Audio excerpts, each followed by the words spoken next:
This land is your land, this land is my land. From California to the New York Island, from the Redwood Forest to the Gulf Stream waters. This land was made for you and me. As I was walking that ribbon of highway, I saw above me that endless skyway. I saw below me that golden valley. This land was made for you and me. This land is your land, this land is my land. From California to the New York Island, from the Redwood Forest to the Gulf Stream waters. This land was made for you and me. I've roamed and rambled and followed my footsteps with sparkling sands of her diamond deserts, and all around me a voice was sounding. This land was made for you and me. This land is your land, this land is my land. From California to the New York Island, from the Redwood Forest to the Gulf Stream waters.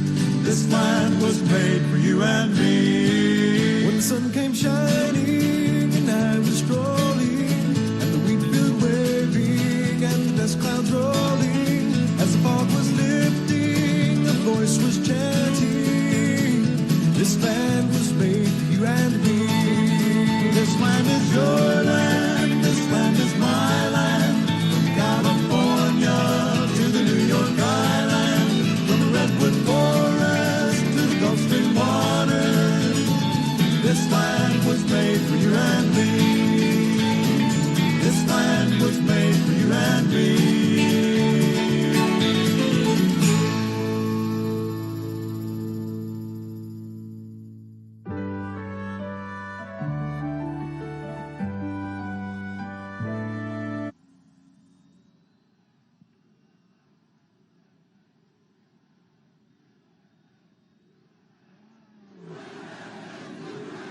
Thank you very much. Thank you. What a group. What a group. We love this place. This was my first victory, right? This was our first victory. Remember that beautiful primary that we had, and Trump came in and Trump won this incredible, great state, and it was off to the races, right? Off to the races.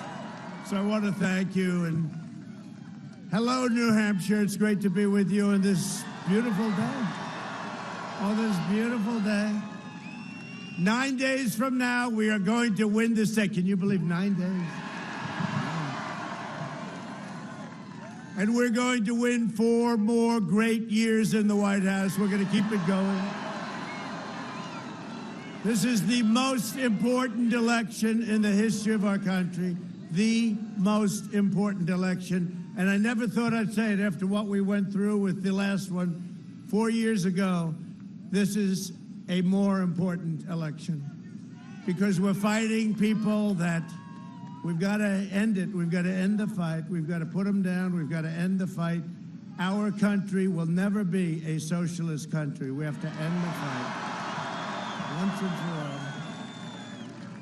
For the last half century, sleepy Joe Biden has been outsourcing your jobs, opening your borders, and sacrificing American blood and treasure in the endless, horrible, ridiculous foreign wars. Afghanistan, 19 years.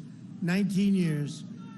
He voted for the war in Iraq, but for himself, did you know today? You know what happened, right? He put the lid on. You know what the lid is? He's constantly putting the lid on. Constantly putting the lid on. The lid means, I guess it's referring to a garbage can, right? You put the lid. And he's putting the lid on. This guy has more lids. I don't know. There's something going on. Somebody said it's strategy. It's not, because really strategy would be coming out. And by the way, a lot of things are happening lately. Have you been noticing? Have you been noticing? I just was asking some people to go back to the fake news and go to the back of the plane. A lot of people up there, a lot of cameras. And I was saying, and I wish those cameras would show behind the cameras There are thousands of people there, and thousands of people outside on the street. Thousands. There are thousands of people outside, but have you been noticing what's been happening? People know we've done a great job. What's going to happen? This is going to be as exciting, maybe, I don't know, you can't say more exciting. You remember that beautiful night in November 4 years ago, right? Well, I don't think this one will be as close. I don't think this is going to be as close. Thank you. Thank you.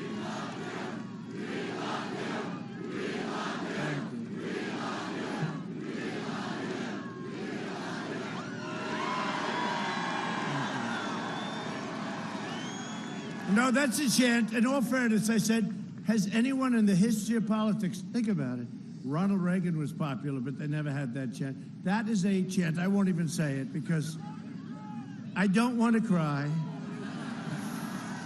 But Ronald Reagan never had that chant. Nobody's ever had that chant. And you see what we go through. It's a tough thing. The swamp is deep and it's vicious. These people are vicious. These people don't report the truth. It's very hard. They don't report the truth. So, for instance, I asked them, would you please turn the cameras around? They don't do that. They never do.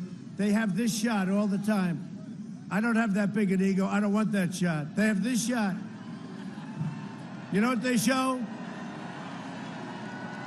They show myself and about 5 people back there.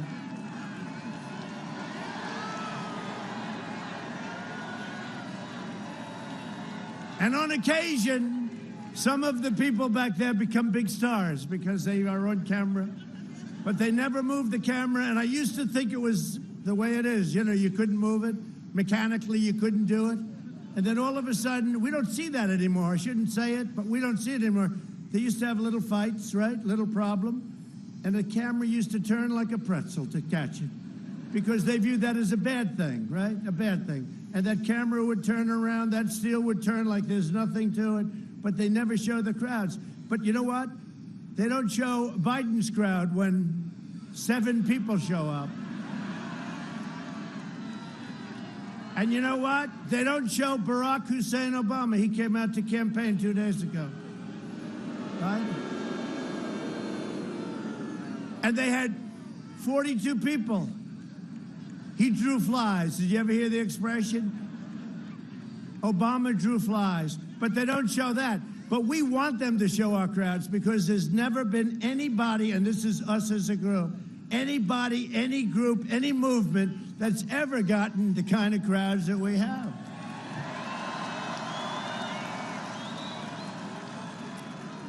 And I was told about New Hampshire. I understand New Hampshire. A lot of friends that live up here, but I understand New Hampshire. I was told in New Hampshire, you can't have big crowds.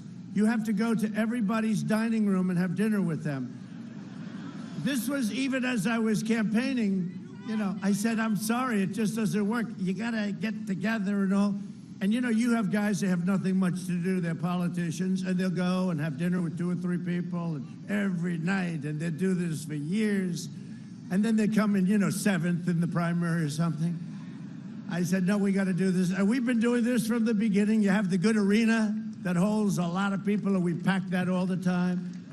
But now with the COVID, what we do, and, you know, they keep talking about cases. You know why we have cases so much? Because that's all we do is test. If we cut our testing down in half, they'd say, well, they wouldn't say that, but cases would go down in half. Now we have the best testing, and we are coming around. We're rounding the turn. We have the vaccines. We have everything. We're rounding the turn. Even without the vaccines, we're rounding the turn. It's going to be over. And you know who got it? I did. Can you believe it? Every time I'd have these meetings, a lot of people, because I can't put myself in a basement for the next year and a half, okay? I can't do it. No, I can't. Or I can't go to a beautiful bedroom in the White House and lock myself up for a year and a half. You're president. You have to do your job. And I'd have meetings, and I'd leave meetings. And I'd leave a meeting, and I'd say, that wasn't good. You know, there are a lot of people, and there's a lot of love in the rooms a lot of times. A lot of times there's no love at all, just the opposite. But I'd say that might not be good, but you got to do your job. And I went, and what they do is incredible. The doctors are incredible, and especially when you're president, because you have more doctors. I mean, I don't know if I could ever get used to this again, going back to a normal where you actually have one doctor. You have a doctor for every single part of your body. It's true. And they want to touch you, too. They want to grab you. They, sir, I'm a specialist in this. Could I check this? I said I'd prefer not. But, you know, I didn't feel good. And wonderful doctors. Sean, White House doctors, terrific. They're all really talented people. But I had 12 of them, literally 12. Johns Hopkins. I had doctors from the best schools and best hospitals in the world, because you're president, right? And I said, I'm not feeling too good, fellas. What are we going to do here? And the following morning, I took something called Regeneron. The following morning, I felt so good. I felt like Superman. I wanted to get back.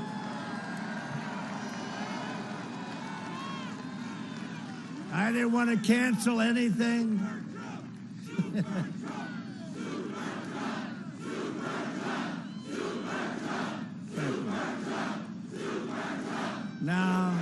No, we didn't want to be canceled.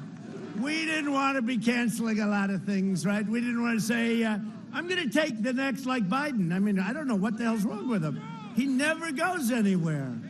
And when he does, it's Delaware. Now, I like Delaware, too, but, you know, he just wants to stay right next to that house. He feels very uncomfortable. Yesterday, he did some kind of a crazy rally with the horns, right? And then the camera made a terrible mistake. The guy's going to get fired, I'm sure. Because the camera turned around and there was nobody there. And then he got very agitated, right? You saw that. Because you know who was there? Our people were there, right? And they were screaming, and he can't think too well. He was having a hard time. And he got very angry. And Obama got angry, too, because he went out someplace, and it was all our people. And today they're having this incredible rally on Long Island. You know, what's happened to New York is so sad with the crime. Democrat run. Only Democrat run. Where you have Democrat run, you have problems. You have crime. It's all closed up in many cases. Locked down. By the way, you have an excellent governor here, right? You have an excellent governor. Can I say that? Good. Sometimes I'll say that and people don't like it, but you do. You have a good governor, good guy. And he's with us, and the family is good, and his father's great. His father, I'd see that name, Sununu, I say, man, he was brutal. He was tough. And once we won, there was nobody better than him. There was nobody rougher, and there was nobody better.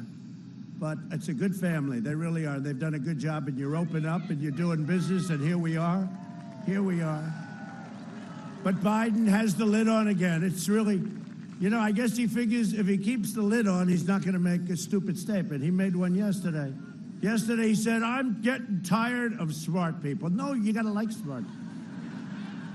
Right? He said that. Then he said something much worse, right? He talked about the fact that we have the most corrupt... He didn't mean that. He didn't mean that, but I think maybe we'll put a clip up. You know, we have a new deal. If we like people... Oh, there it is. See that little screen? That costs a lot of money. And if we like you, like we do the great state of New Hampshire, if we like you like we do New Hampshire, we put that up. And we have a couple of little clips like he's against Social Security, you know, little things like that. How about his oil comment? And I said, it took all the way to the end. He was doing okay. I wouldn't say it was Winston Churchill, but he was doing all right. He was getting through it, and then all of a sudden it came out, the oil. And he wants to transition. He wants to transition. I said, okay, are you listening, Texas? Are you listening, Pennsylvania? Actually, are you listening? You know why? Because your bills, you know, because of New York, you have the highest energy bills in the country. New Hampshire, all of New England. Because they won't allow, we're going to do it anyway, but they won't allow a pipeline to go through New York up to New England. You know that, right? And because of that, and all it would do is cause jobs, because upstate New York has been an economic disaster under Cuomo. And people are leaving. But think of it, a pipeline that nobody would see way underground, would reduce your energy costs by 50, 60, 70%. And Governor Cuomo won't allow it. So we're having a little bit of a dispute. This should have been done years ago. I get stuck with everything. You know, I get stuck. But we'll get it done. We'll get it done. If we do that, we can get your energy costs down 50, 60%. So it means a lot to everybody. Sleepy Joe, and they are going to... Are you turning the cameras around? Could I ask you to turn? Because you have never seen... People don't even believe it. People don't even... Look at him. Look at him. People don't even believe it. I only get disappointed because, honestly, the media, the fake news, is too close to me. If they were further back, we'd get more people up here, my people. I'm saying this to my representatives. If they move that back, you could have... They have magnifying lenses that are very good. If you move them back, you could have people, they wouldn't be blocked out by the fake news. Our lives are blocked out by the fake news, right? But Sleepy Joe voted for NAFTA, which was the worst thing that ever happened to your state and all of New England more than any place. Your factories are still, some of them, empty. And China's entry into the World Trade Organization. He shuttered your factories, shipped away your industries, and he allowed deadly drugs. One thing I learned more than any other place, New Hampshire drugs. For some reason, you get hit harder than anybody else. We brought it down 19%. We took it down. Now, we got set back because when the plague came in, all of a sudden we're looking at different things. But we got it down 19%. I met with your police. We went to the precincts. For some reason, your drug problem, opioids, everything else, is greater than most other states proportionately. And we focused very hard in New Hampshire. We got it down 19%, coming down. It's coming down further.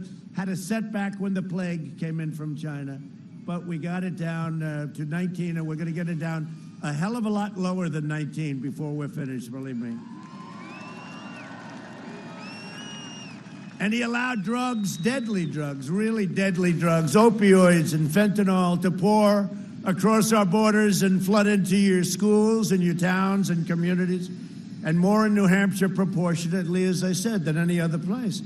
In 2016, you voted to fire the depraved political establishment, and you elected an outsider as your president who is finally putting America first.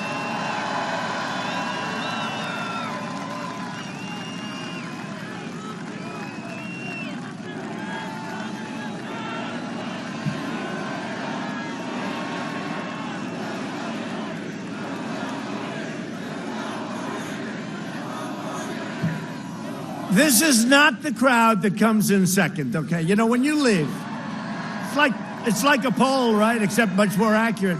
When you leave a place like this where you have thousands and thousands of people and more people than all of this outside, unfortunately, can't get in, which I feel badly about. We put speakers out there, but they can't get in. But when you leave, you say, this is not a state where you're going to come in second. It's just not, because come in second.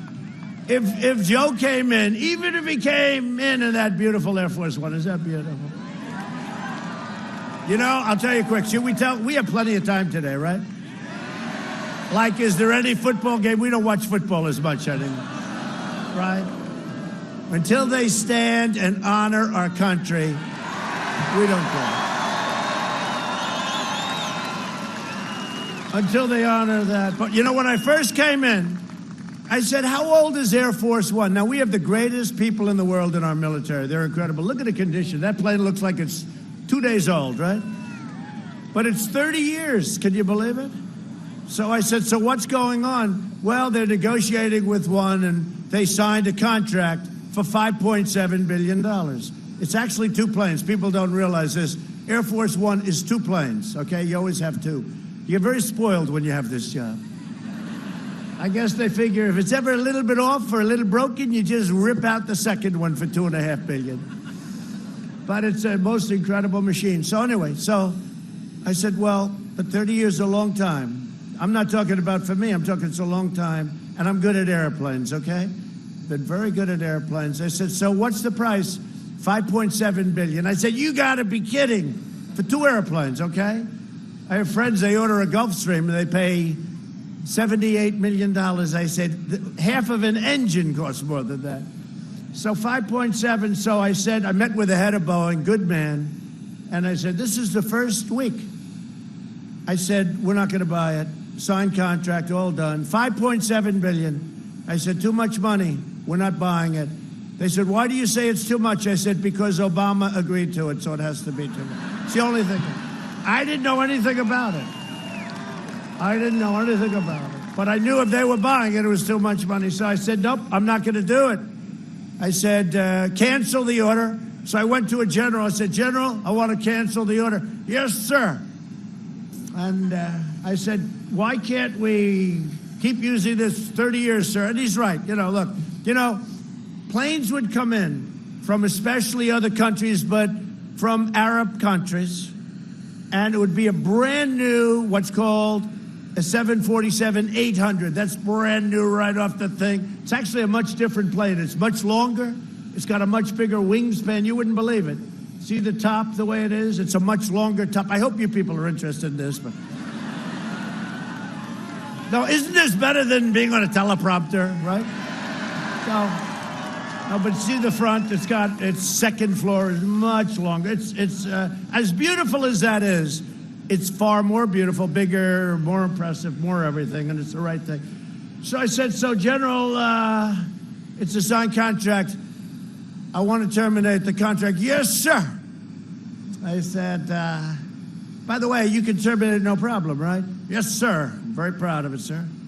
Good. You don't have to pay anything, do you? Yes, sir, we have a termination fee. Oh. How much is the termination fee, General? Sir, we pay $250 million that we're allowed to terminate the contract.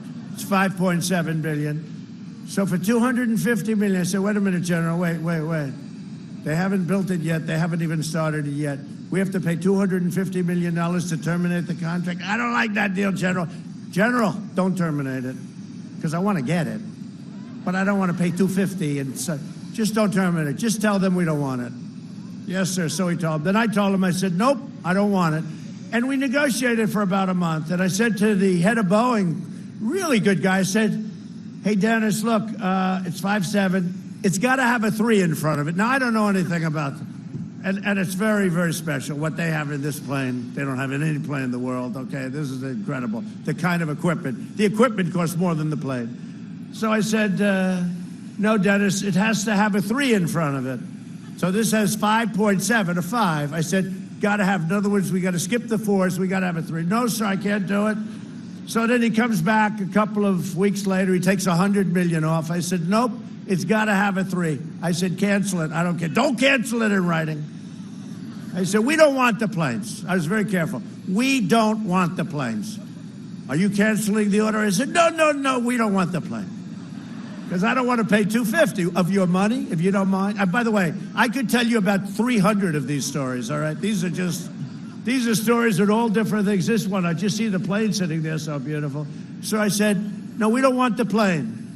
Now, I can't really go to Europe and order the comparable plane, because there is no comparable plane, but I can. I can't say, I'm going to buy it in Europe. I'm going to buy Air Force One in Europe. Somehow that doesn't work, so I can't. I said, no, we're going to get used to this. We're going to have this plane. We'll fix it up. It'll be just fine. So time goes by, and they raise it. They bring it down another couple of hundred. They bring it down another couple, and then all of a sudden it started dropping like a rock. And we agreed to 3.95.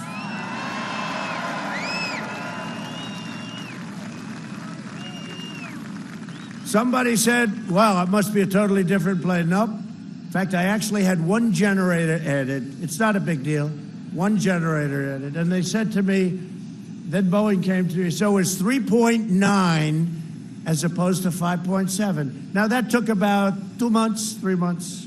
But isn't it really nice, right? The same exact plane, except with a different paint job. Our plane is going to be as beautiful as that looks, Jackie O. Our plane is going to be red, white, and blue. Doesn't that make sense? Red, white. And then they came to me, and the general came to me. The general came to me, and he said, sir, I know the way you like everything to be perfect. And, sir, instead of coming down, see the big stairway on the left? You're really up there. When you're at that stairway, You're like on a 3-story building, right? And sir, if it's rainy or bad weather or it's blowing, and I'm thinking about my hair, right? Oh, sometimes, by the time I get down, the big one, the little one is a different deal, but the big one, which we use 95%, by the time I come down that big stairway, sometimes I am wiped out. You know, the wind is blowing. I said, is there any wind outside? Yes, sir, 50 miles an hour, that's good. The stairs are shaking, I'm shaking the whole thing. By the time I get into the car, I end up running the last.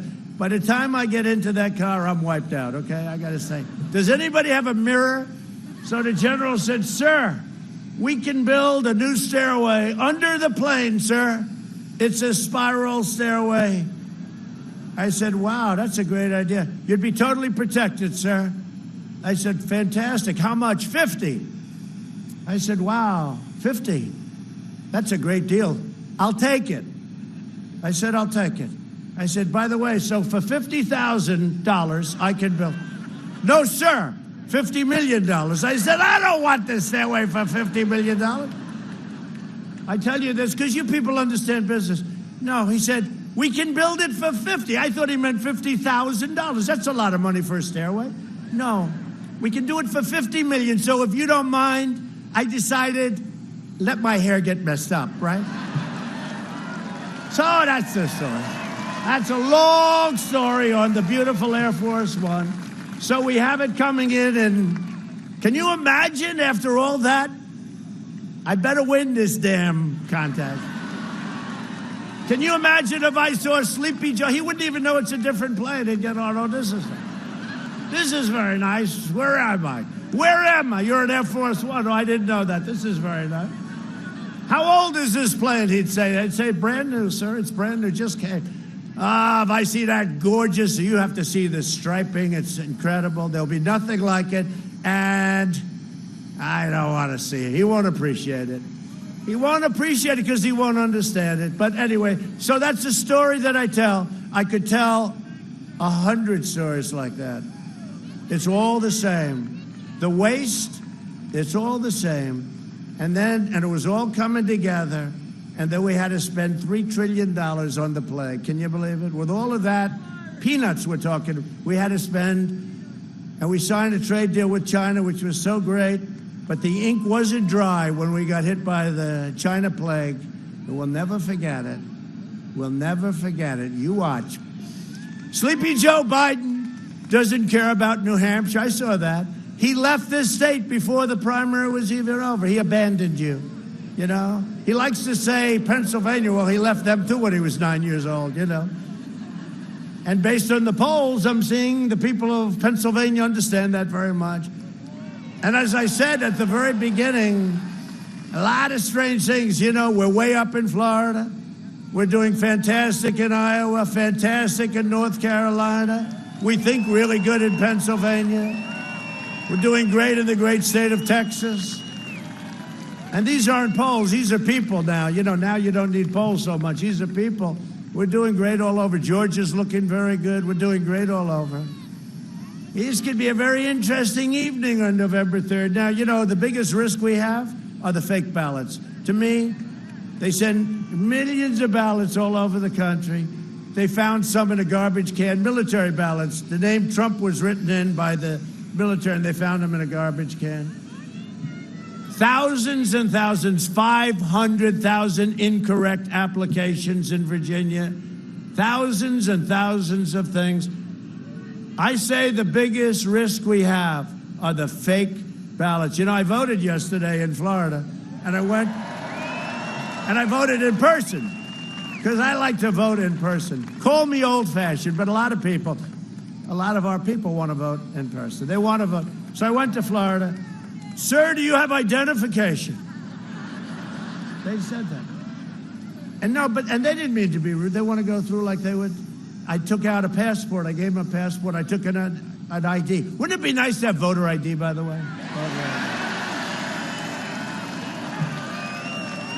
So the woman was great, very smart, and I gave her the passport. I gave her the ID. She said, sir, I think you might be President Trump. Okay, so I qualified. And then I sat. They gave me the voting thing, slips. Very computerized, very good. I went through every one. I said, sir, is this it? Yes. Good. And then I signed my name on something else. Sir, you can go to the booth and please, here's a pad. You can keep it secret. I said, I don't want to keep it secret. I voted for Donald Trump.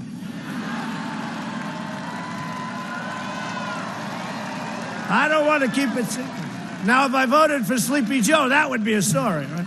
That I would want to keep secret. So anyway, no, but I went in. The people were fantastic, and I went in, really professional people, great people. I went in, I took it out of the folder. I mean, they wanted me to put it in a folder just to walk it 20 feet to a machine. I took it out, I put it in, I put it in again 2 pages, certain things they had in, a lot of different races, the presidency and other races, good races, congressperson, good races, put them in. And I said, wow, there was no cheating. There was no way you could cheat. There was no way anything could go wrong. It was like a perfect deal. Now they send, think of that. So that's one way. The other way, they send millions of ballots. We don't know who's sending them. We don't know where they're going. We don't know who's bringing them back. We don't know who signed them. In Nevada, they want to have a thing where you don't have to have any verification of the signature. It is so terrible. And you know who knows it more than us? The Democrats. All Democrat-run states are the ones that are the problem. And they know it, and they say, he's against our freedom. He's against our freedom. No. I want to have a real election. I don't want to have millions of votes sent to millions of different people. And I call them unsolicited. I say solicited is good. That's where you write in, you want, they send it to you, et cetera, which still is not as good as being there, but it's pretty good.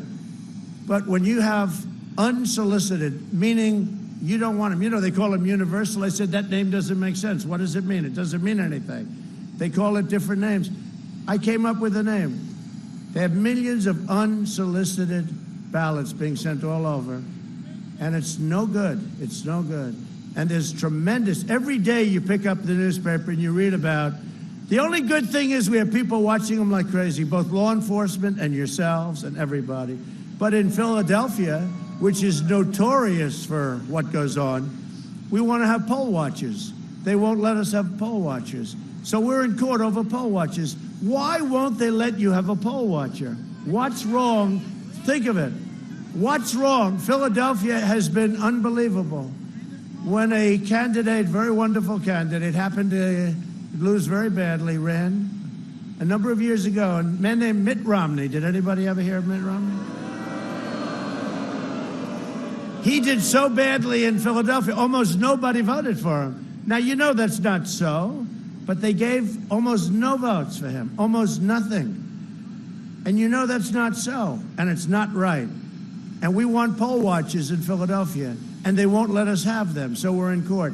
But think of it, when they won't let you have a poll watcher, what's that all about? What's that all about? So we're watching it very closely, but I was really impressed yesterday in Florida because there was no way there could be any cheating. There was no way. These people were great, the system is great, and there was no way you're voting twice, you're voting 20 times, or you're not voting at all. It was a beautiful thing to see. But the ballots are not that way. The ballots get handled by many, many people by the time they even get there. And it shouldn't be allowed. And the Democrats know it's a hoax, and they know, and it's going to cause problems. Then we have a ruling from a court, I won't say which court, a ruling that the ballots can go beyond November 3rd, and then they can take time to, in the state of Pennsylvania, which we love, which we think we're going to win. I love Pennsylvania. I won it the last time against Crooked Hillary, right? It was the first time in a long time that somebody won. And we have a situation where they have their ballots, and they have a long time to count the ballots. A lot of bad things will happen during that period of time. Terrible things will happen, crooked, dishonest things. But that means that Pennsylvania, a major state, an important state, very important to me. I'm there all the time. I went to school there. Pennsylvania. So if we don't know the result on November 3rd, that means, unlike has always been where you generally find out the election that night or soon, we could be going on forever with this. It's the craziest thing. And it's frankly, it's a crazy ruling. And we shouldn't let it happen. We shouldn't let it happen. I think that's my biggest fear, my biggest risk for this election is the unsolicited, the millions of unsolicited ballots they're sending out. In California, they're sending millions and millions and millions of ballots. People are getting ballots that don't want them. People are getting ballots that don't even know why they're getting them. It's a terrible thing. Sleepy Joe Biden works for big tech and big donors. And, you know, I'll tell you, when you watch what's happened, how he's being protected, because you see what's going on, he is a corrupt politician. And one of the reasons, and I would say the primary reason he's put the lid on again, is because he can't answer the questions. Now, he can't answer these questions. He goes to China, the family makes a fortune. He goes to Ukraine, his son gets put on a board for $183,000 a month. How about Russia? Russia, the wife of the mayor of Moscow, pays him $3.5 million for the son. And then he has stuff that he has to give his father, 10%. Then he has another one where it's 50%. What the hell is going on? Terrible. And then the media refuses to write it. They refuse, except for the New York Post, by the way, whose stock has gone way up. I have a lot of respect for the New York Post. What they've done is incredible. So I'm not just running against Joe Biden. I'm running against the left-wing media, Silicon Valley, censors who want to manipulate and control the American people. No, it's unbelievable. And if you say anything bad about Biden, they block you. They take you down. Or they make it so you can't go on any of these sites, Twitter or any of them. It's unbelievable. Some high-quality people. They put up a story from the New York Post, fourth largest newspaper in the country, and the oldest by far, founded by Alexander Hamilton. Somebody puts up a story about this Biden corruption, which is incredible, and they block the story and take down his site. It's unbelievable. The great Charlie Kirk. But many of them. With your vote, we will continue to fight for American workers, lower drug prices. We are bringing drug prices down, way down. It's already happened. Support our great police, protect the Second Amendment, defend our borders, and ensure more products are proudly stamped with that very beautiful phrase, made in the USA, like the old days, right?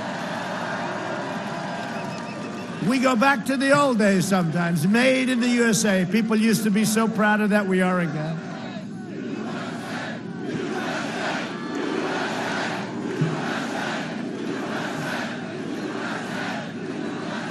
We will deliver record prosperity, epic job growth, groundbreaking therapies. The therapies are unbelievable. By the way, here I am. Now, I don't know. Maybe I didn't need it.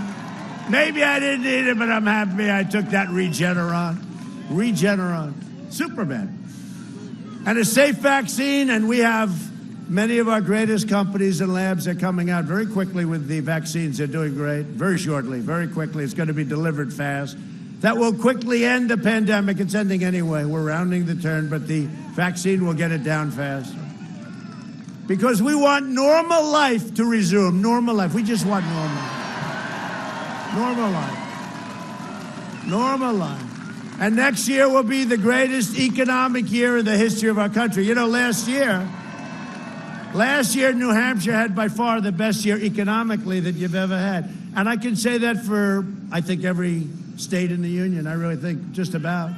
I don't have to go check. I don't have to be like Joe where he has no idea, you know.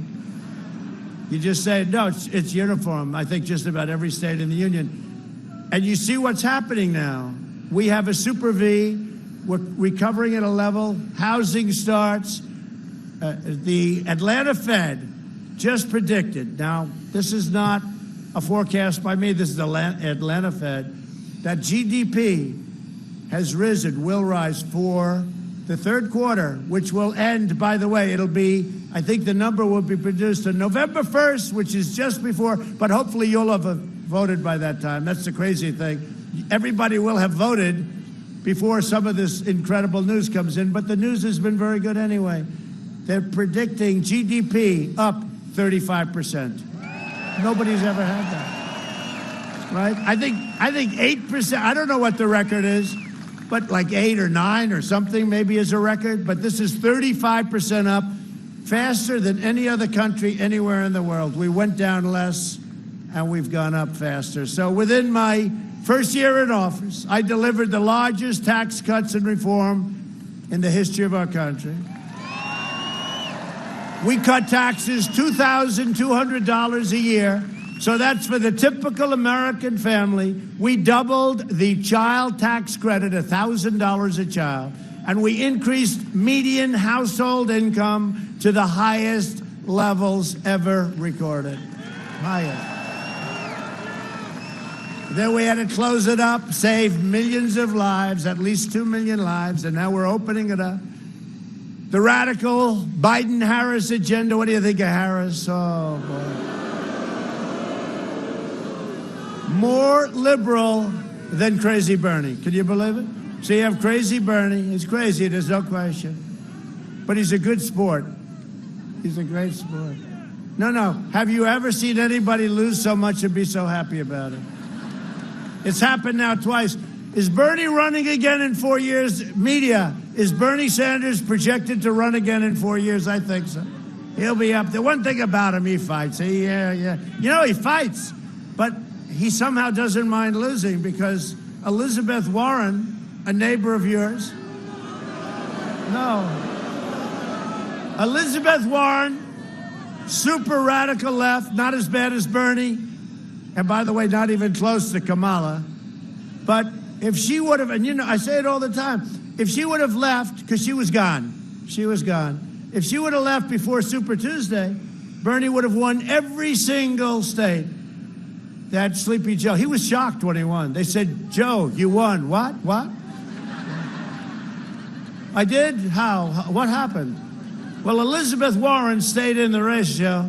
So when people voted, they split the vote. So Bernie Sanders would have gotten all of it. He didn't have to get all. If he got just a few of her votes, he would have won everything. I mean, literally, but he would have gotten almost all of them. He said, oh, okay, explain, how does that work? I said, forget it, Joe. He wanted to know how that worked. The radical Biden-Harris agenda is projected to slash the typical American's income, and you saw this in the Wall Street Journal, income by $6,500 a year over a short period of time. And also, it will destroy at least 5 million jobs. Joe Biden is promising the largest tax hike in American history. This is the first time, I said it last night, we were in Ohio, we were in Wisconsin, we were in North Carolina. I'm doing 3 or 4 of these suckers a day. That's not bad. Right? And he's got the lid on everything. I said, where is he campaigning? Sir, he's decided you can't have a president in this world where you have President Xi, President Putin, Kim Jong-un, and lots of people. You cannot have a low-energy president. Now, there's a reason he's got the lid, and I'm trying to figure it out. And I have a feeling it's because of the corruption, because he can't have. Did you see where he walked out in prime time right after it happened, holding ice cream, right? And the press asked him, what flavor is it, sir? What flavor? I think it's vanilla and chocolate. That was the question. They don't ask me questions like that. What flavor, sir? I don't think he likes me too much. We better win. No, he's not a nice guy. He's not. No, people that knew him in prime time, he was never a nice guy. Phony guy. He was never a nice guy. I don't think he's a nice guy. But now he's probably more agitated than ever before. Biden's $4 trillion tax increase is a missile aimed at the heart of the middle class and middle class families. That's all it is. You're going to lose all your jobs. These companies are all going to go back where they came from. We brought in tremendous numbers of companies. I mean, look at the auto business. We hadn't had a factory in 40 years, and now they're opening up all over Michigan, all over the place, Ohio. North Carolina, South Carolina. We didn't have, I'd say to Prime Minister Abe, a great, great gentleman who retired. He had a problem, medical problem, but he retired. I'd say, Shinzo, you got to open some factories in Michigan. You got to open up some factories in the U.S. I don't care where, you got to open up factories, Shinzo. You're selling too many cars made in Japan. You got to make them in the U.S. And he'd say, well, I don't do that. I mean, look, we don't have anything to do with that. This is done by the private sector. I said, Shinzo, you're a powerful man. You can do it. I really can't. I said, you have to do it. Next day, they announced 5 companies were opening up factories. So that was the end of that argument. And he's a great guy, Shinzo. And I hope he's going to be well. He was a great leader of Japan. In my second term, I will pass another historic middle-class tax cut. It's already... No, Biden, you know, all my life I've been studying politics. I watched it. I was on the other side. I was a contributor to like everybody. They came to my office. I was a contributor to everybody. And they would come in. But all my life I watched, and I'd watch Texas.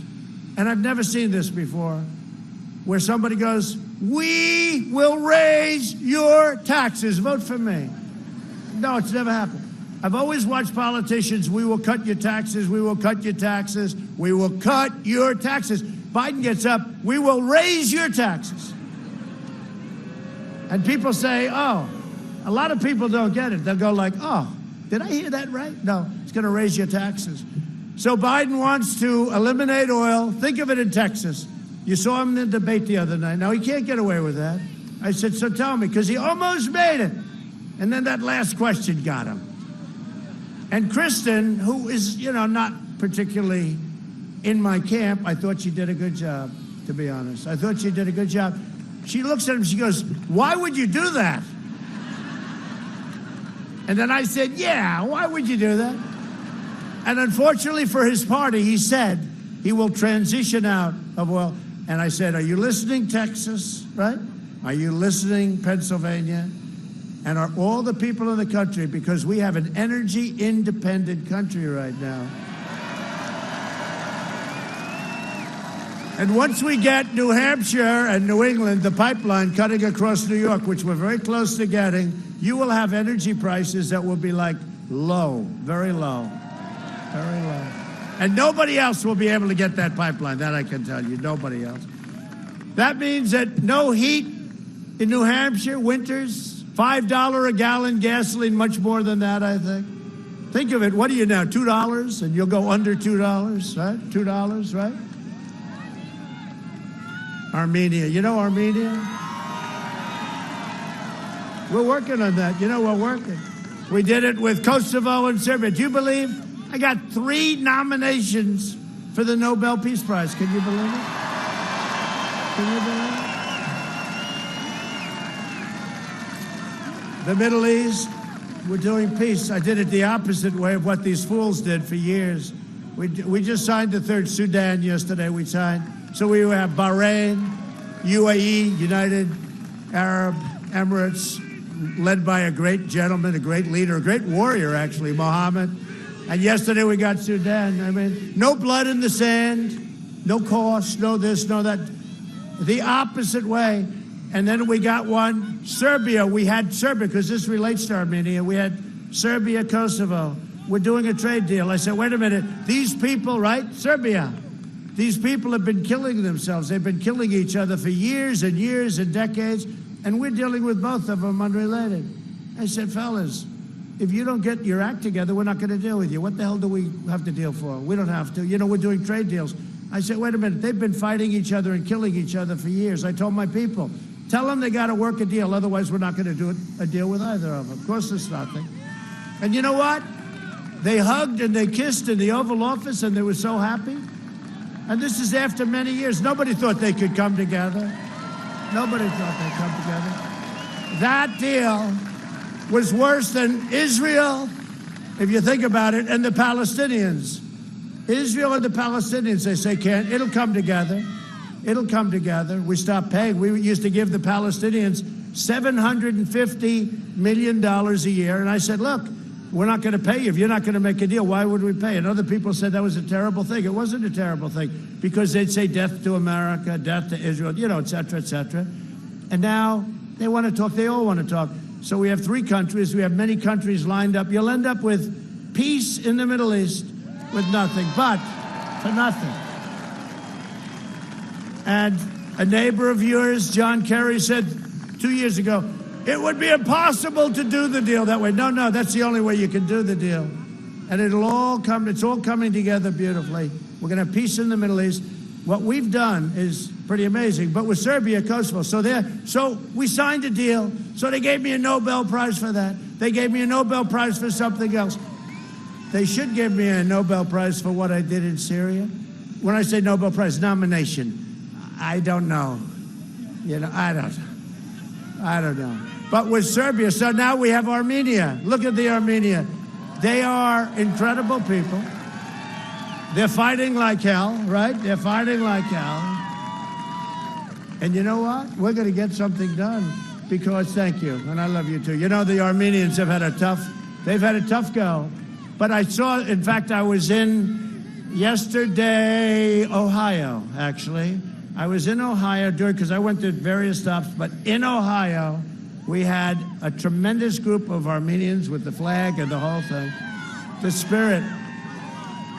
And the problems that they have and the death and the fighting and everything else, we'll get that straightened out. That's going to be, I call that an easy one, okay?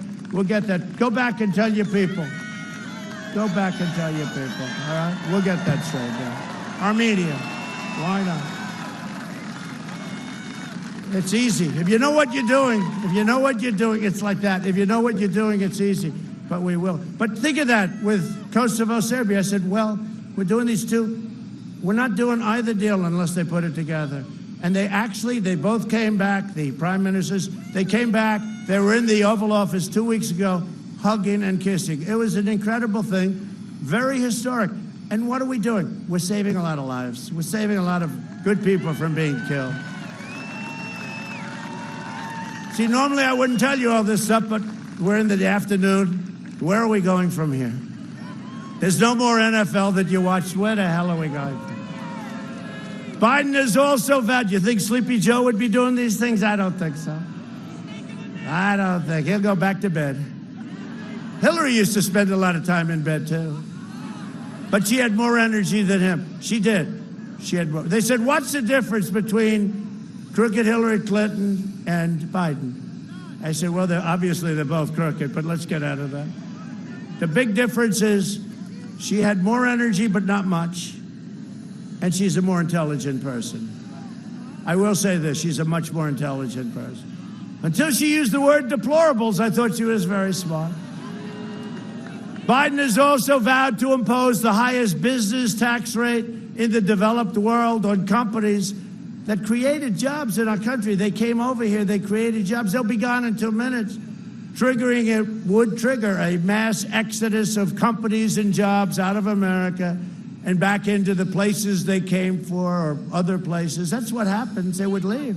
And we don't want people to leave. We want them to stay, and we want those jobs, and we want that income. You've had them leave already under NAFTA. Biden also pledged to eliminate our tariffs on China. We're taking in tens of billions of dollars. We taxed them where they dumped the steel. We taxed them where they targeted our farmers. I gave our farmers, this doesn't pertain too much to you, but a little bit. I gave our farmers $28 billion from China because they were targeted. And it kept our farmers solvent and actually strong. In other words, he wants to raise taxes on American factories and give preferential treatment to Chinese factories. There's nobody that wants to see us raise taxes on companies more than China and other countries because they're going to pick up the business. So remember this, if Biden wins, China wins. If we win, New Hampshire wins and America wins. Very simple. Very simple. Besides that, how can he make a deal with China when he's taking a lot of money out of China, right? For himself and his family. His son walked away with $1.5 billion. He ggets fees on $1.5 billion. So how can a guy like that, seriously, Did you see the letter? Oh, that laptop he's got. You know, the laptop. You know what it's called? I said it last night in Wisconsin. It's called the laptop from hell, right? That laptop. That laptop is not good. But did you see that he wants $10 million a year from China for introductory reasons? In other words, he's going to introduce them to people. You know who the people are going to be? His father. Going to introduce him to his father. So this guy was, we won't say why and how, sadly, no longer in the Navy, right? Empty years, nothing. And then his father becomes vice president, and now he's making tens of millions of dollars. It's wrong. It's wrong. And Joe's making it too, by the way. Joe's making it too. 10%. We got to give 10% to the big guy. Oh, what does that mean? Tell us. What does 10% to the big guy mean? Explain that. That's why Joe has got that's why Joe has the lid on. The Biden tax hikes will also reimpose Obamacare's individual mandate penalty, which I ended. I ended the individual mandate, most unpopular part, which really makes it not even Obamacare anymore. We took it, the most egregious thing in Obamacare was the individual mandate. You had to pay a fortune for the privileges of not paying a fortune to have terrible health insurance, all right? And in the meantime, we've brought the rates down. We've done it well. We've done a great job with it. But much better would be if we come up with brand new health care. We'll see what happens in the Supreme Court. Always protecting people with pre-existing conditions, always. 80% of this tax would fall on Americans making less than $50,000 a year. You know, he keeps talking about the 400. It doesn't work that way, and he knows that. Well, he doesn't know it, but the people surrounding him. There's virtually no aspect of American life that Joe Biden does not want to tax and regulate into oblivion. And worse will be the regulations, because the taxes will go through the roof. But I think that the biggest reason we were successful is that I took off more regulations than any president, whether it's 4 years, 8 years, or in one case more. He will also massively cut your, he's always wanted to do this, massively cut your Social Security and your Medicare. And it's all part of the war on the middle class. I don't know what he's thinking. I've never seen a politician that wants to hurt Social Security that survives. And then he denied it, but you'll see in a second, because you don't have to take my word for it. Just listen to Biden explain his crazy views and crazy plans just a little while ago. So roll out the video. I do this because I love this state. I spent a fortune for that, so I hope it works. I hope it works. The way we pay for it is by rolling back unproductive tax cuts. That's why I'm going to eliminate the Trump tax cuts. Guess what? If you elect me, I'm not going to have your taxes are going to be raised, not cut. I would repeal the $2 trillion tax cut. First thing I would do as president was eliminate the president's tax cut. Let's reverse the Trump tax cut. The Vice President has laid out a plan to increase taxes. When would you make these changes is my point, because the economy is in a bad state right now. You wouldn't, I mean, would you wait for unemployment to go under 2%? No. I'd make the changes on the corporate taxes on day one. Bingo.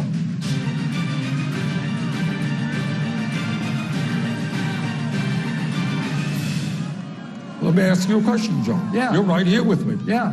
Have you been on the floor of the Senate? You were in the Senate for a few years. Yeah. Time and time again, talking about the necessity, with pride, about cutting Social Security, cutting Medicare, cutting veterans programs. No. You never said that. No.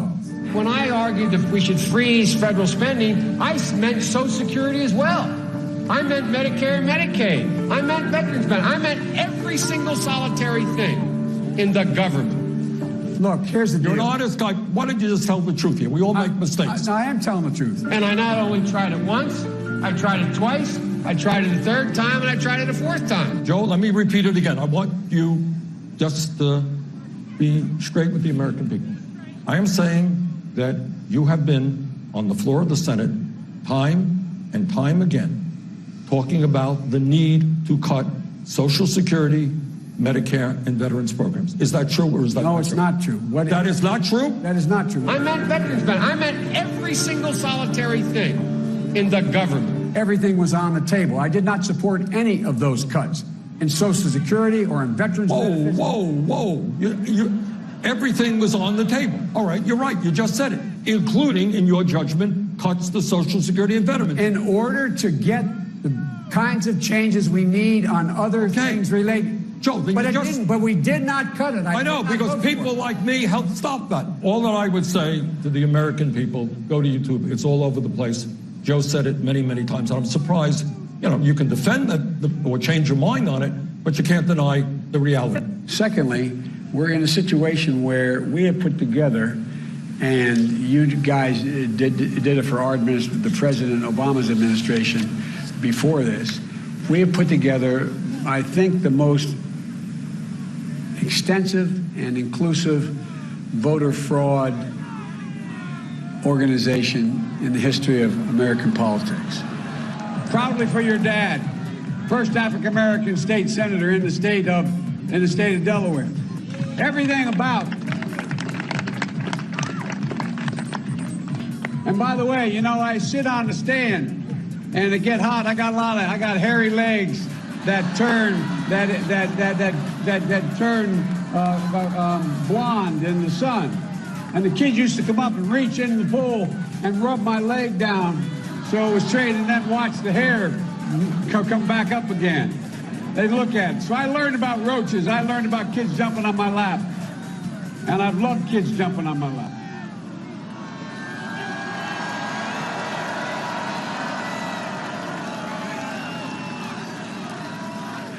So he did try and cut your Social Security, just like he said for a year, there will be no fracking. And then he got through that, and he goes to Pennsylvania, and he says, you can frack. And then he denied it, and the media never did anything about it. They don't ask him the question. But the other day, fortunately, in the debate, in one of the better parts of the debate, he said he's getting rid of it. So I think Pennsylvania is going to, he will not let you frack. It's not him. His party will never let you frack, okay? It's 1 million jobs in Pennsylvania, and for you, it's billions of dollars in energy costs. I will cut your taxes, not raise them, and I will always protect Medicare and Social Security, just like I've been doing. This election is a choice between a Trump recovery, and I call it a Trump super recovery because that's what's happening. You see the name. And a Biden depression. If he gets in, you're going to have a depression, the likes of which you've never seen before, with the possible exception of 1929. He's going to raise your taxes through the sky. He's going to put all those regulations. It would take 18 years to get a highway approved. We have it down to 2. We're trying to get it down to 1. And it may not get approved for environmental or for safety reasons, but you're going to know very quickly. We have regulation cuts. Nobody's ever seen anything like it. He wants to put all that garbage back in, all that wasted stuff. And we have more cuts to come. And we need regulation. We're going to have regulation, but it's going to be reasonable. It's not going to be where it's impossible to build a simple road from point A to point B. So you have a choice, New Hampshire, between a Trump boom or a Biden lockdown. He wants to lock it down. He said, no, I'd lock it down. We're not locking down. We understand the disease. We're going to take such, and we've been taking care of our elderly, especially with heart or diabetes problems. And we're going to take care of it, and we're going to be careful. We're going to be vigilant. But we're not locking down. He would lock it down in a heartbeat. He would. The Biden lockdown would permanently destroy the lives and dreams of tens of millions of our citizens, wipe out what will be and what's turning out to be the greatest economic comeback of all time. You see what's happening. Desperately hurt our small businesses, inflict lasting harm on our children, and massively reduce life expectancy for the American people, life expectancy. So, for the American people, you see what happens. And I came up with a statement. I don't know. I think it was me. They'll try and find somebody else said it 25 years ago. The cure cannot be worse than the problem itself. When you look at what's happening with these lockdowns, right? I mean, look at Michigan, how she's so vicious. She's vicious to everybody but her husband. He can do whatever he wants. He can go sailing. He can do whatever he wants. No, but look, and we won that case in the Supreme Court.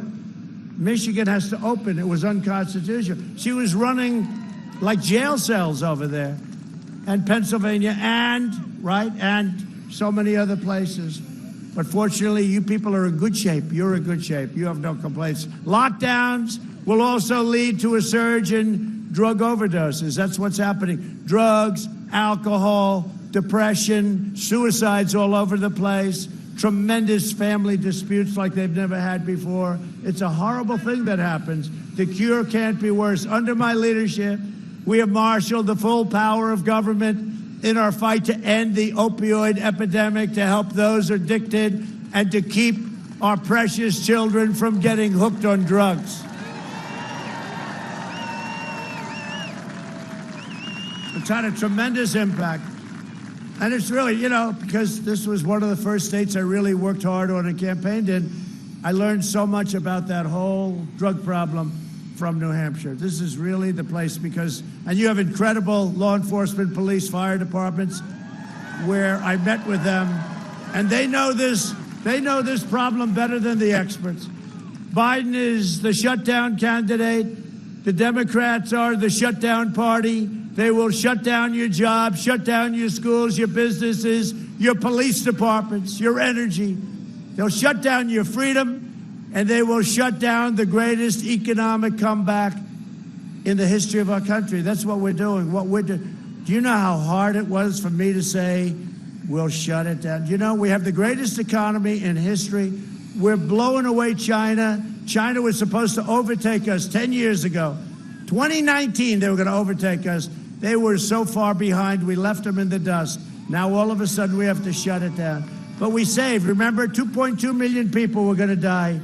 We saved 2 million people, and now we're opening up. And it was a great honor. We had such incredible people. Ventilators, what we did with ventilators. We didn't have ventilators. And now we're making them for the entire world. We have all we can use in our countries. We got along great with a lot of the governors. Some governors, they were all thankful on the phone. Sir, this is incredible what you've done for this state, that state, that.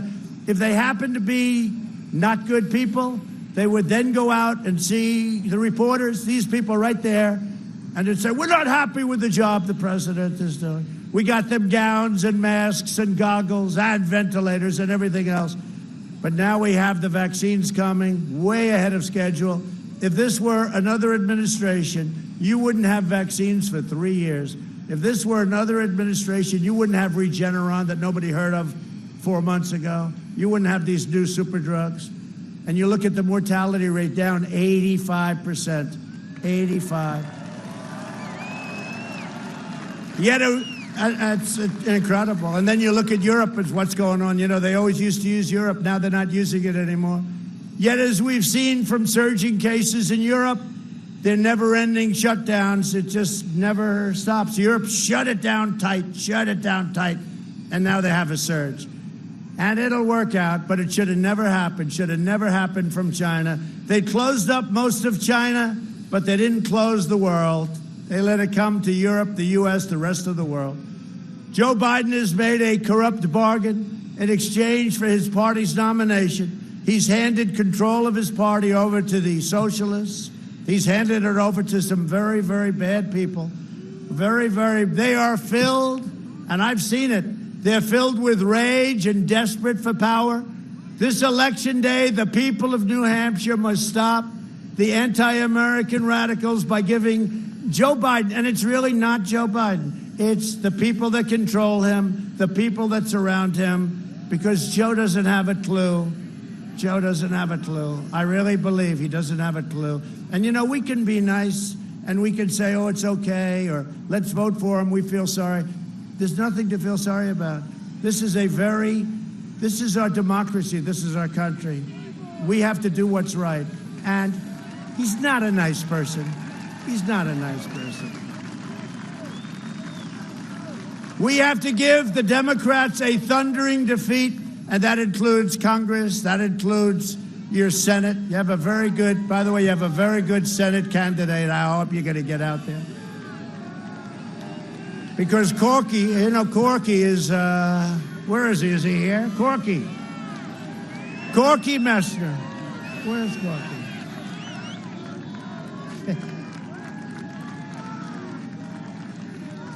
Corky Messner is doing great. I hear he's doing great. Right? Is he? He better do great. He's running for somebody that doesn't help our nation very much, I will tell you that.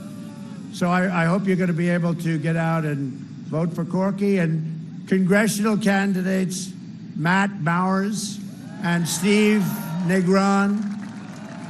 Right? Great. Where are they? Where are they? Where are they? Hello, fellas. Thank you very much. Good luck. Good luck. And also a friend of mine who's been with me from day one, GOP Chairman Steve Stepanek. Where's Steve? Where's Steve? Steve, are we doing okay? Because otherwise you're going to be fired so fast, you head. We're doing good? Steve is great. He loves this state and he loves our country, and he's the head of the GOP, and he tells us we're going to win. He said, sir, could you come up for a rally? I said, when would you like it? How about Sunday? I said, that's great. So I got in. It's okay. So I got in about 1 o'clock in the morning, just left. Actually, 4 states, left Florida, right, where I voted. I went to North Carolina, I went to Ohio. I did a big one in Ohio. The crowds were unbelievable. It's an unbelievable state. We got Big Ten football back. I got it back. You know why? Because Biden and his group said, Donald Trump killed Big Ten football. I said, what do I have to do with Big Ten? What's this all about? And then I said, well, not only didn't we kill, I didn't even know they weren't going to open. I'm more focused on China, if you don't mind. And when I heard that, I said, that's terrible. I called the commissioner of football, the commissioner of Big Ten, nice guy, Warren. I said, Commissioner, we got to get it back. And he was good. And we worked very hard. I had a great group of people, Tim Pataki and some others. And we got it back. And then we got Pac-12 back, too. I said, get it back. Get it back. We got to get it back. So we have Big Ten opened up. Ohio State won and Wisconsin won. So they both won. It's nice that they won. I wouldn't have wanted to go there if they lost, but they don't lose too often. But Steve has been with us from the beginning, and he's been fantastic. He was with us for the great primary win, which was so good. And another man who's been incredible. He was from day one. He said, sir, you're going to win. I said, say it again. You're going to win, sir. And he's a real character. And he's a really good guy. And his name, I'm sure nobody ever heard of him, Corey Lewandowski.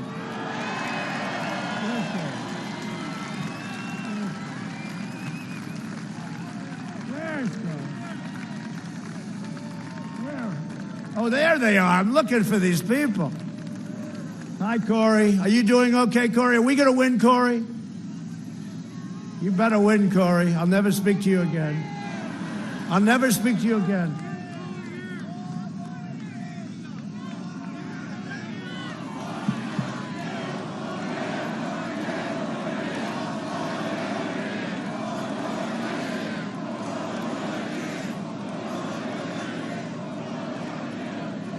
Hey, Corey, next time you could take a bigger chunk of the runway, please. We'd get everybody. Okay. Pretty good crowd, right? But even bigger is what's outside. What's outside. No, Corey's been a friend of mine for a long time. He's great. He does. He loves this state, and he loves our country, and he's a great person. He's a great person. In my first 3 years, we built the greatest economy in the history of the world, and now we are doing it again. You know, I see the hat. Make America great again, again. Make America great again, again. I'm going to add another again. This way I can sell you all an extra hat. It all goes to the campaign. Make America great again, again. No, we did. We had it. It was the greatest. We had the greatest economy. And I'll tell you something. We were coming together. I was getting calls. You've heard me say this. I was getting calls from people that normally I wouldn't be getting calls from. We had the best numbers, the best everything, in every way. And things were happening. Success will bring us together. And we're going to soon have that same, we will soon be in that position again. Very soon. We increased family income over $6,000, more than 5 times the gains in all 8 years. So think of that. In 3.5 years, we did more than they did in 8 years times 5. I mean, think of that. African American unemployment, Hispanic American unemployment, and Asian American unemployment all reached the lowest levels ever recorded. Women had unbelievable numbers, and more women were working than ever at any time before. Think of it. Think of it. Think of that. And by the way, suburban women, you know that. I got rid of the regulation. You know, they keep saying he's not going to do well with suburban women. And you know why they say that? Why? Because I'm going to stop crime. You know, their next spot, the Antifa people, it only happens with the Democrat-run areas, right? But like in Portland, but their next stop is suburbia. But I got rid of the regulation that will allow projects to be built right alongside of your home. And I think that, I have a feeling suburban women are going to be voting for Trump. And, you know, if Biden gets in, they're putting that regulation, very specific, they're putting that regulation back, and you're going to have low-income housing and projects built. You're going to have crime like you never saw, and you're going to want to get the hell out of suburbia. So I think we're going to do very well with suburban women. And I think it's going to be one of the surprises. Remember last time, 4 years ago? We listened. I suffered with this for 6 months. My wife would say, our first lady, by the way, says hello to everybody. She tested positive also. How about that? She was positive, and then she was better within a few days, you know. But thank you. But she's great. People love Melania. Every time I go, they have signs. We love our First Lady. We love our First Lady. She's great, great First Lady. She represents you well, I can tell you. They don't treat her fairly, but that's all right. She understands it very well. She's done a great job, very popular. But when you look at what we've done, and the last time, right, 4 years ago, he will not do well with women. Right, Corey? Remember that? He will not do well with women. And then they said, wow, he did well with women. After they're crying. They said, what happened? What happened? He did well with women. Was that the greatest evening, really? Remember? Remember, I wasn't going to win Florida. I wasn't going to win North Carolina. I wasn't going to win Pennsylvania. Michigan wasn't even talked about. Nobody had won Michigan for decades and decades, Republican. Wasn't going to win Wisconsin, same thing. All of a sudden they start, the evening begins. Donald Trump has won the state of Ohio by 8 points. Nobody ever thought possible. That hasn't happened. So I start off with Ohio, and they all said, 8 points, what's going on? That's when we knew there was something happening. 8 points. Donald Trump won. Then we won Florida. We won Georgia. We won South Carolina. Then we won their firewall. They called it North Carolina. They spent a fortune. They spent a fortune in North Carolina. We won North Carolina. And then we just ran it up, and it was a beautiful, right? And then you saw these very unbiased anchors with the tears coming down. They were very unbiased. Remember John King with the red board, right? His hand was shaking at the end. He was like, well, this is not that bad that he lost Florida, that Hillary lost Florida. She could do, but you know, when we started getting into Pennsylvania, North Carolina, they started getting a little bit worried, right? Now, that was an amazing evening, and we're going to have an even more amazing evening in 10 days. After the virus hit, we recovered faster than any major nation in the world. We're in the process now, but there's no nation in the world that's recovered like we've recovered. Since April, we created a record 11.4 million jobs. We've spent the last 4 years reversing the damage Joe Biden and Obama inflicted. Look, we've done more in 47 months than Sleepy Joe has done in 47 years. And I really mean it, too. I really mean it. Biden is the living embodiment of the corrupt and treacherous political class that I've had to deal with. Nobody told me the swamp was going to be that vicious or that deep. Swamp creatures, I can't even believe it. I thought it would be a lot easier. They're tougher, smarter, more vicious, and we're beating the hell out of them. We're beating the hell out of them. And they got rich by bleeding America dry. These same wealthy interests are now funding my opponent's campaign. By the way, you know all the money he raises? I could raise much more. I could sit for one day in the White House and call up every guy on Wall Street, the heads of every firm. I need 10 million, I need 25 million right now. Give it to the campaign. I'd have money. I would set every record in the book. I don't want to do that, because when you do that, number one, we don't need it. You remember last time Hillary spent 3 or 4 times more money. It's not about the money. In fact, recently I was criticized. They said, Hillary Clinton raised more money than Donald Trump. I said, what the hell? Because, we won. And they're bragging that she raised more money. My father taught me a long time ago, if you can win and spend less money, that's a good thing, not a bad thing. Right? That's a good thing. But I would have those donors. I would be talking, Trump raised $900 million. I could do that so easy, but I don't want to do that. If I do that, you'll see there's something wrong. I'm the president of the United States. I know many of these people.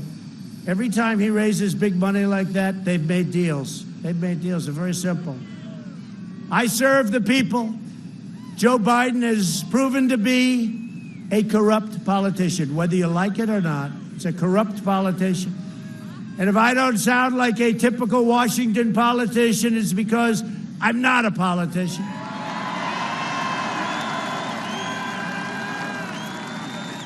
And the people of New Hampshire, you had a lot to do with it, because that was a very big win we had here in that primary. And you don't want a politician. If I don't always play by the rules of the Washington establishment, it's because I was elected to fight for you, and I fight harder than any president has ever fought before.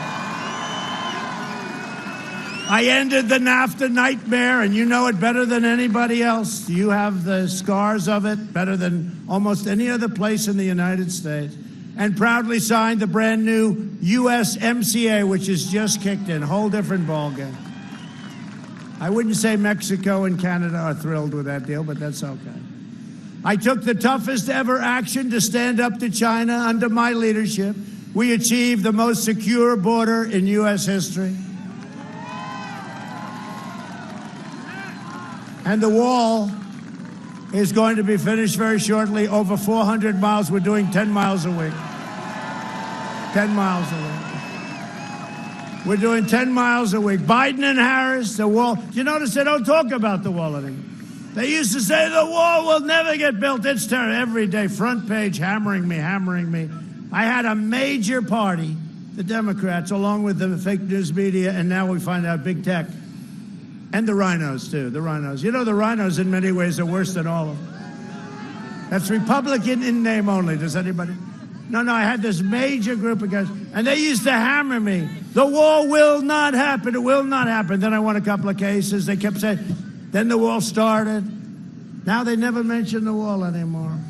And by the way, Mexico is paying for the wall. You do know that, okay? A fee.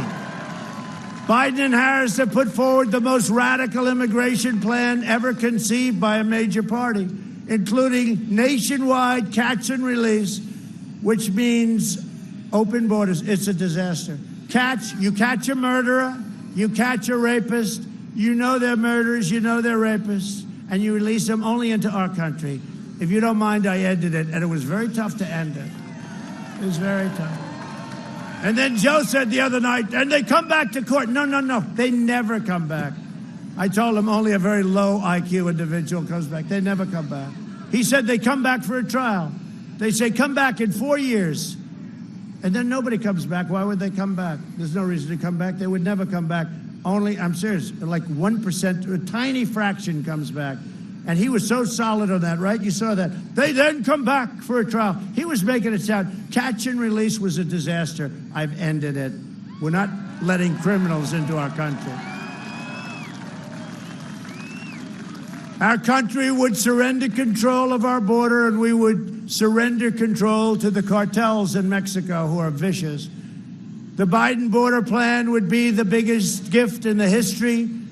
There's never been anything like it to drug traffickers, to human traffickers. They traffic in women, not so much children, not men almost at all. They traffic in women. And because of the wall, they can't come in. This is a problem, by the way, that's all over the world. This is not just us in southern border. This is a modern-day problem at a level that it's never been before. They traffic in women all over the world, and it's because of the internet, because of the computer, but it's because of the internet, and children to a much lesser extent, but women. But the drug traffickers would be allowed to freely infiltrate our country and pump their poison into our towns and schools, especially places like New Hampshire, where it was so prevalent before I came onto the scene, and it's been a lot better, and we're going to get it much, much better. Under my administration, over the last 3 years, Border Patrol and ICE have seized over 2 million pounds of deadly narcotics. That's a number that is unthinkable. We even have our Navy, our ships are now in the Gulf and in the Pacific getting it, because when we closed up the border, they went by water.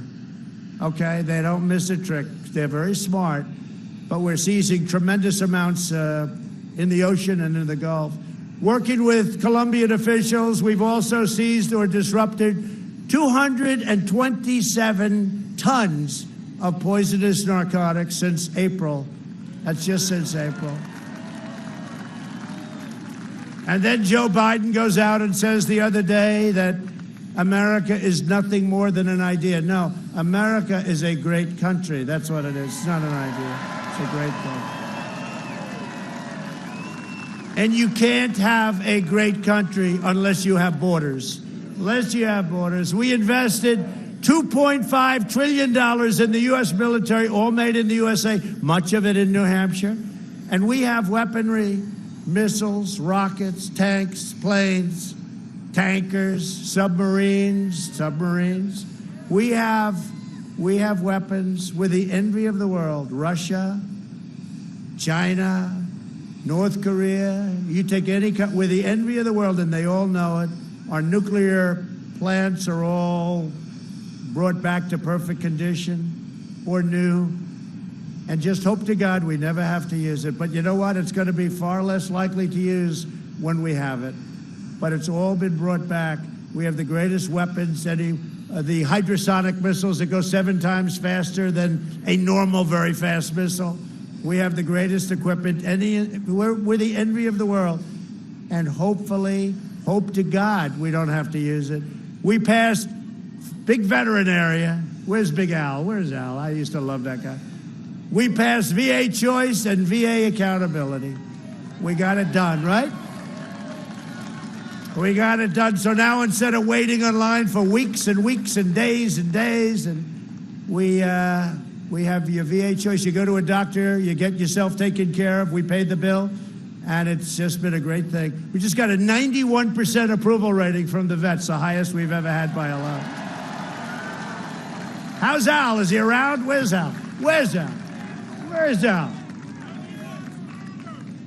Al, did I do a good job with the vets? Look at him. Al was great. Al was so depressed when I first started running. I saw him. I just liked him. A big vet. He headed up some groups, and he was telling me how badly the vets were treated. So, Al, we got 91% approval rating from the vets. Thank you, Al. And I hope you're feeling good. You're feeling all right? He went through a lot. We killed the leader of ISIS, al-Baghdadi. We killed him, took out 100% of the ISIS caliphate. And we took out the mass murder of American troops and many others. Soleimani is dead, the both of them dead. Worst terrorists. I withdrew from the last administration's disastrous Iran nuclear deal, $150 billion, $1.8 billion in cash. I withdrew. The deal was nothing. And by the way, the first call I get if we win will be from the leaders of Iran. They want to make a deal because their country is going to hell with the sanctions. They're down 26 or 27% in GDP, which I think is a record also. I recognize the true capital of Israel and opened the American embassy in Jerusalem.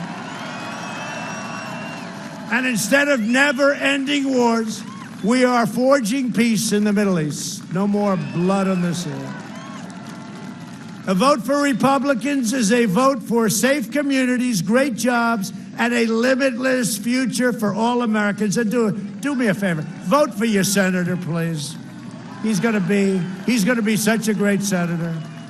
I don't know. It's probably a tough race, but you should vote. He will be fantastic. He's what we need. And in conclusion, I want to just say this. A vote for Republicans is really a vote for the American dream, because we're about the American dream.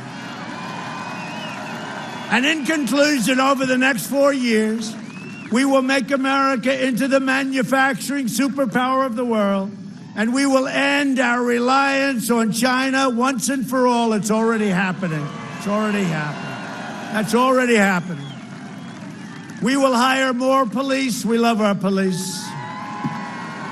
Increase penalties for assaults on law enforcement, and we will ban deadly sanctuary cities.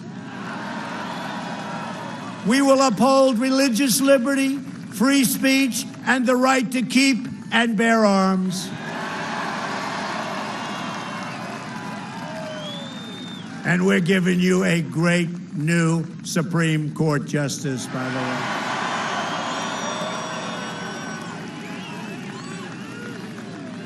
That'll take place on Monday. The Democrats are thrilled. Monday. 3 of them, all great.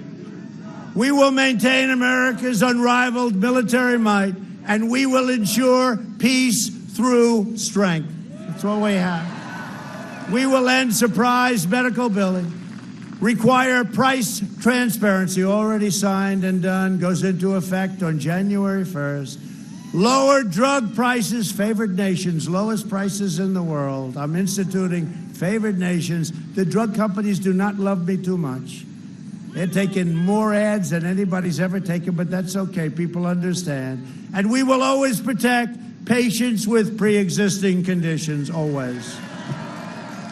We will stop the radical indoctrination of our students and restore patriotic education to our schools. We will teach our children to love our country, honor our history, and always respect our great American flag. And we will live by the timeless words of our national motto, "In God we trust." For years, you had a president who apologized for America. Now you have a president who is standing up for America and standing up for the great people of New Hampshire. Well, I'm standing up. For the last 4 years, you've seen me fight for you, and now I'm relying on you to deliver another historic victory for our country. Get your friends, get your family, get your neighbors, get your coworkers, even get your bosses. Say, boss, you got to come with me. And get out and vote. You got to get out and vote. From Nashua to Dixville, from Portsmouth to Plymouth, from Concord to Claremont, and from Meredith to right here in Manchester. I like Manchester. We inherit the legacy of red-blooded New Hampshire patriots who lived by that immortal motto, live free or die. Live free or die. That's right. That's probably about as good as it gets, right? That's good. We stand on the shoulders of American heroes who crossed our oceans, settled the continent, tamed the wilderness, laid down the railroads, raised up the skyscrapers, won 2 world wars, defeated fascism and communism, and made America the single greatest nation in the history of the world. And the best is yet to come. The best is yet to come. Proud citizens like you help build this country, and together we are taking back our country. We are returning power to you, the American people. It's happening very quickly. With your help, your devotion, and your drive, we are going to keep on working. We are going to keep on fighting. And we are going to keep on winning, winning, winning. We are one movement, one people, one family, and one glorious nation under God. And together with the incredible people of New Hampshire, we have made America powerful again, our military. We have made America wealthy again, our stock market, 401ks. How are your 401ks doing? We have made America strong again. We have made America proud again. We have made America safe again. And we will make America great again. Thank you, New Hampshire. Thank you.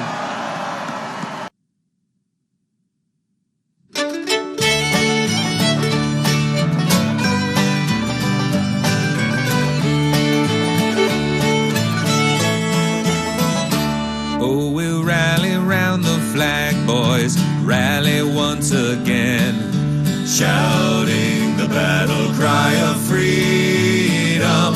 We will rally from the hillside, we'll gather from the plain, shouting the battle cry of freedom. The Union forever, hurrah, boys, hurrah.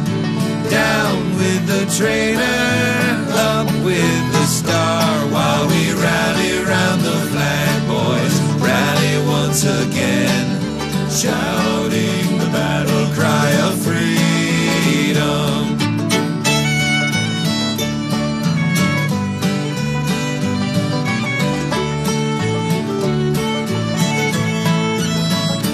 We are springing to the call of our brothers gone before, shouting the battle cry of freedom.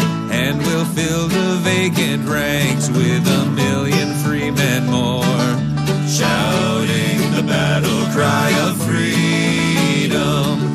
The Union forever, hurrah, boys, hurrah.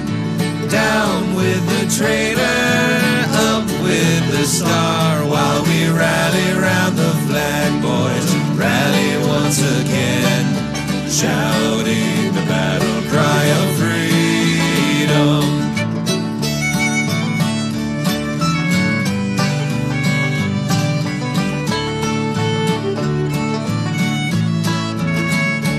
We will welcome to our numbers the loyal, true, and brave, shouting the battle cry of freedom. And although they may be poor, not a man shall be a slave, shouting the battle cry of freedom. The Union forever, hurrah, boys, hurrah. Down with the traitor, up with the star, while we rally round the flag, boys, rally once again, shouting the battle cry of freedom.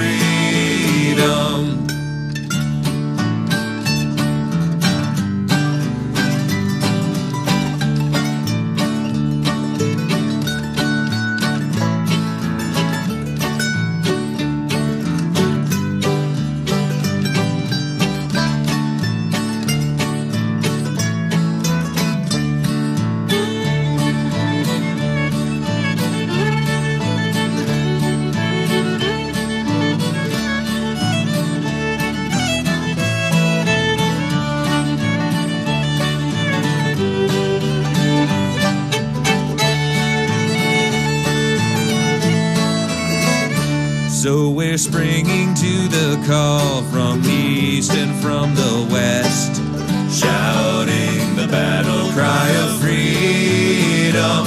And we'll hurl the rebel crew from the land we love the best, shouting the battle cry of freedom. The Union forever, hurrah, boys, hurrah.